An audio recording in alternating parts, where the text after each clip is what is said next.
Everyone talks about this anime as a story about the loneliness of the Japanese work system, and they're right. But they stopped at the surface. Because if you read the manga carefully, you find something more intimate, more unusual, and more human. Two people who gradually lost their spark over time. Not all at once, not through one great tragedy, without a single exact moment where everything breaks. They just slowly faded out, the way it happens in real life. And one day, they found each other behind a supermarket. Smoking behind the supermarket with you introduces us to Yamada, a 24-year-old woman working as a cashier who, from the outside, looks like the definition of warmth. She smiles, serves customers well, keeps the rhythm of the store, and radiates a calm that makes anyone want to come back. But that smile isn't just an empty performance.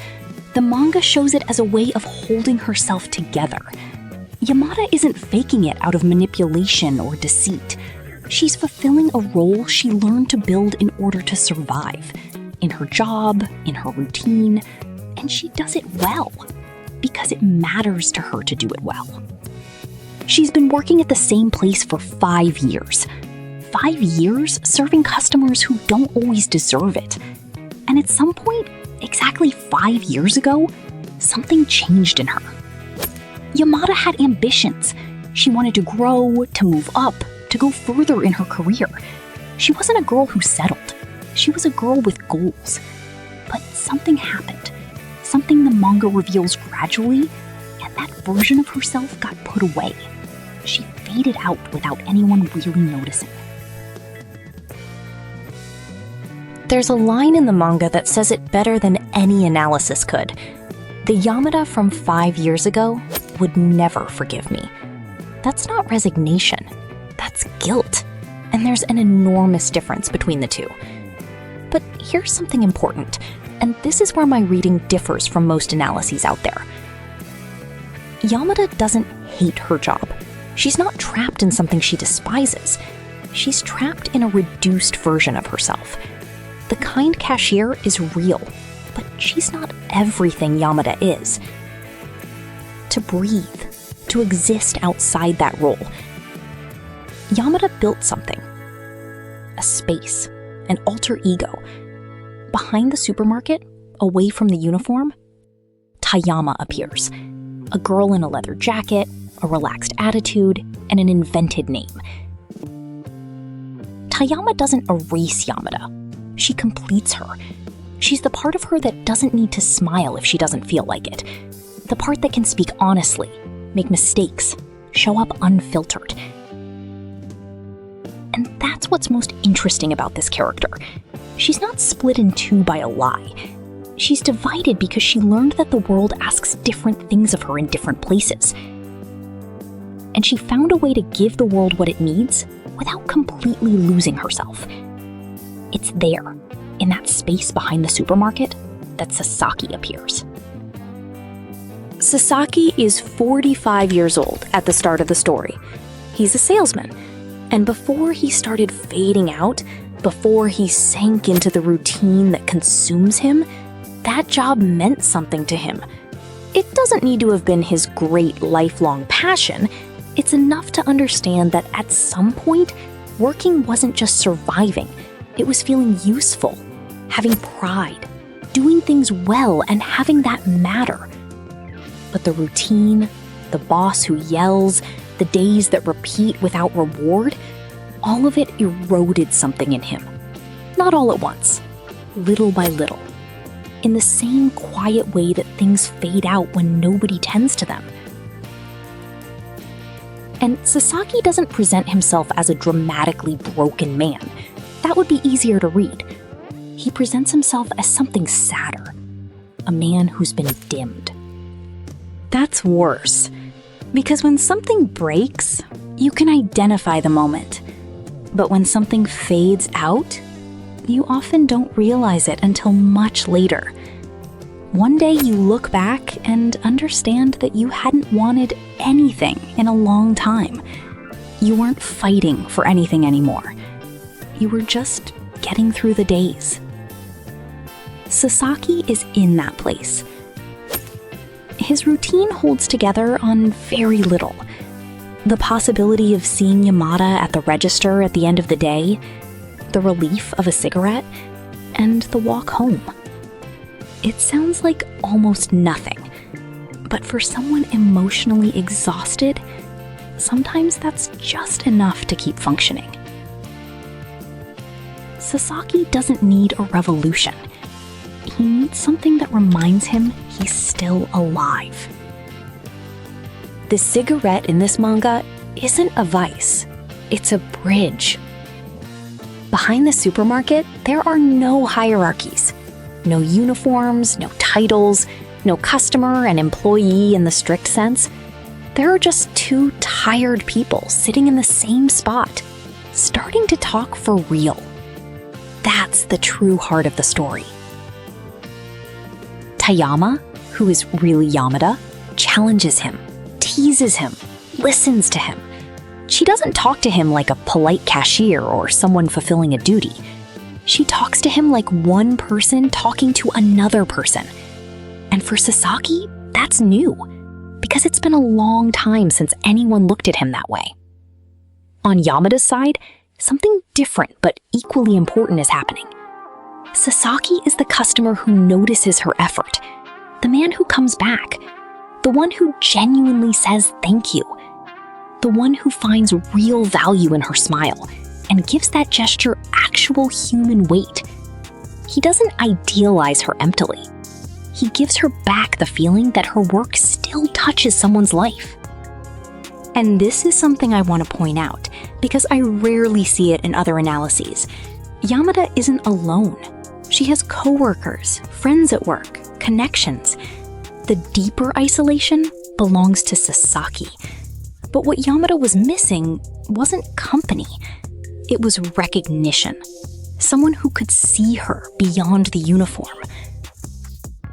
Neither of them fully understands what they're doing for the other. And that's what makes it all more honest. Because this isn't a rescue story. It's not someone saving someone else. It's something more delicate. Two people who find each other at exactly the moment when neither of them had much strength left, and who help each other without planning to. What changes? What's most interesting about the manga isn't just the romantic bond. It's watching how that bond changes the way both of them relate to their own lives. Sasaki starts recovering something he had lost: initiative, attention, the desire to move. Not because the system has gotten any easier, but because outside of work, he found a place where his existence matters. And that's enough for him to start functioning again, with a little more dignity. Yamada changes too, but her change is more subtle. It's not that she suddenly loves her cashier job with some new intensity. It's something simpler and deeper. She stops being alone inside the mask. When Sasaki looks at her, when he listens to her, when he treats her as a complete person, she's no longer reduced to the image of the perfect cashier. And that brings her relief. The work doesn't get lighter, life doesn't become magical, but the simple fact of being seen by another human being changes how you carry everything else. What reignites isn't just love for the job, that's my interpretation. What reignites is something more basic. The ability to be interested in your own life again, to speak honestly again, to want to keep going one more day. That's why the bond between Sasaki and Yamagata doesn't feel like an escapist fantasy. It feels like a human rest stop inside a life that weighs too much. Before we continue, I want to share something that's coming in about a month. I'm going to make a comic with you. The idea is simple. You send me your characters, your stories, and I draw them. As always on this channel, female protagonist. Why? Because it's what I love drawing most. More details soon. For now, if you want to be part of it, keep an eye on this channel and on my Patreon, where I upload material every week. The link is in the description. Share, comment, follow. It helps more than you know. Let's keep going. The illustration. For this video, I wanted to experiment with a technique I've been practicing. As you'll see, I didn't use line art or any preliminary sketches. I started with broad color masses and slowly built up the form from there. It was a fun process, though a pretty challenging one. On one side, I drew the cashier in a warmer setting, and on the other, the girl in the leather jacket in a colder environment, always playing with color temperature. On one side, something lonelier, on the other, something warmer and closer. Two faces of the same woman. The same face, two different worlds. Because that's what the manga proposes. Not that Yamada is fake at work and real behind the supermarket, but that she's completely real in both places. She just only has permission to show it in one of them. Patreon thanks. Before the closing, as always, thank you to my patrons. Revel Metsis, Joy, Concom, JPC, Patrick Starfish, SNS88, and D8 Garcia. Without your support, none of this would exist, and I'm grateful for that from the heart. Smoking behind the supermarket with you isn't only a story about a system that exhausts people. It's a story about two people who were already tired, already quiet, already used to moving forward without asking themselves too many questions, and who, without meaning to, started recognizing each other. They don't save each other from the outside. They wake each other up from within. And maybe that's why it hits so hard. Because it's not about becoming someone else. It's about getting back in touch with the part of yourself that still wanted to be alive. This is a channel where we analyze female characters from manga, anime, and games. Next up, I want to share another analysis. You can leave your recommendations in the comments. See you there!